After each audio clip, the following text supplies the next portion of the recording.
think it's absolutely disgusting. I think it's abhorrent, and the sooner we distance ourselves from it, the better.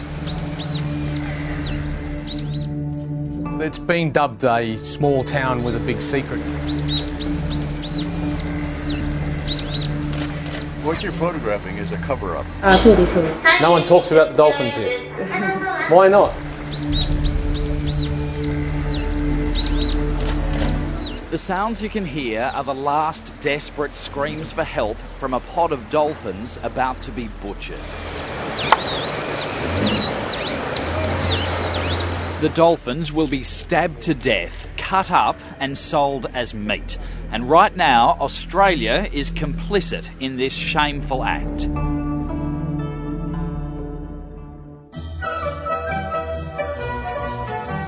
Welcome to Taiji, a fishing village south of Tokyo, Japan. A town which on the surface has a love affair with dolphins, one of the most intelligent creatures found in the world's oceans. Tourists flock to Taiji's oceanarium to watch clever dolphins perform stunning tricks.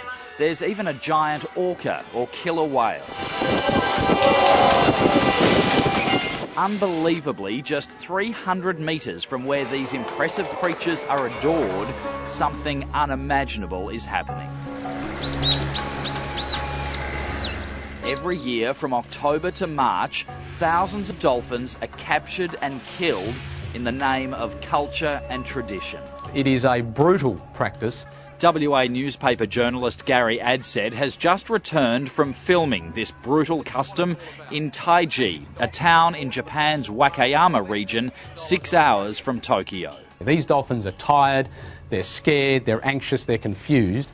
Many of his pictures are too gruesome to show.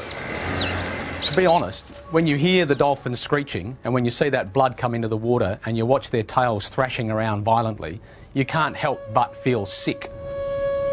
Gary's day started with a 4 a.m. drive to what's become known as the Killing Cove.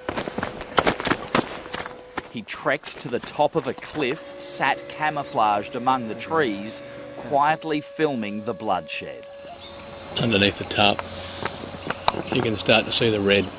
The green tarpaulin is used to shield what's happening inside. So is the white foam the fishermen tip into the water to disguise the blood. Beautiful, pristine water. Suddenly you see this crimson red tide coming through it, and that's the blood of the dolphins.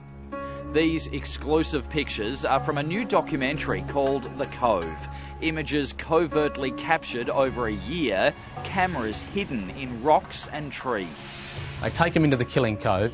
A man with white gloves and a wetsuit jumps into the water, lassoes the tails of the dolphins, takes them under cover, and then starts spiking them in the back of the head and starts cutting their throats. I was running along here. I'd been photographing some dolphins they just captured. I came around that corner and a guy pulled a knife on me. Leading the campaign against the dolphin hunt is Rick O'Barry, who knows a thing or two about dolphins. Good boy, Flipper. In the 1960s, he trained the world's most famous dolphin, Flipper. Since then, O'Barry has dedicated his life to freeing dolphins in captivity like Flipper and stopping the annual slaughter in Taiji. These dolphins were swimming offshore yesterday, families going by, complete and perfect after 65 million years of evolution. And within an hour, they will be reduced to small chunks of meat on a cold concrete floor. They end up here on supermarket shelves, sold as whale meat for less than $10 Australian. $525. But no one in Taiji wanted to discuss why a town that pretends to love dolphins continues to kill them. They eat dolphin. It's culture in this town. Not even at the mayor's office. We can't talk about the dolphins. Yeah, I'm sorry. No one talks about the dolphins. Yeah. And it's not just the killing that has the activists up in arms. In Taiji, live dolphins are herded into pens, held there for months, and sold around the world for entertainment.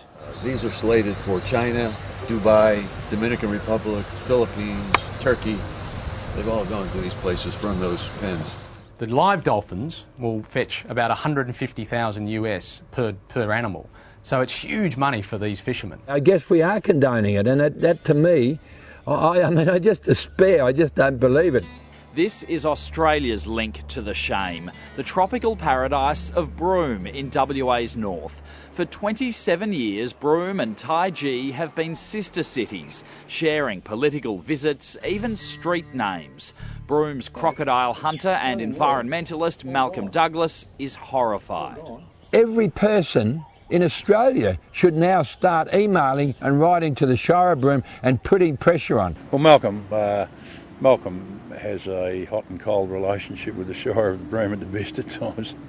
Shire President Graham Campbell says Broome's links to Taiji go back to the pearling days of the 1880s. There's a very big Japanese connection with Broome and particularly with Taiji, and I believe that transcends the practice. Ultimately, that practice, I think, will come to an end.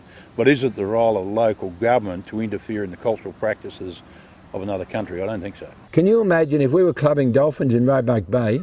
Nobody would come to Broome. Nobody in the world would want to have an association with us. Well, I don't condone the slaughter of dugong and turtle, particularly dugong, an endangered species, but I recognise the cultural right for our traditional people to take those dugong. So is that any different? Broome has the power to stop this. Rick O'Barry says if Broome spoke out, Taiji would listen, because the Japanese are proud people whose reputation means a lot. Broome can stop this by getting involved and severing the relationship temporarily until they stop the slaughter. The world knows about Japan's whale hunting in the Antarctic. What we're just finding out about is Taiji's dark secret.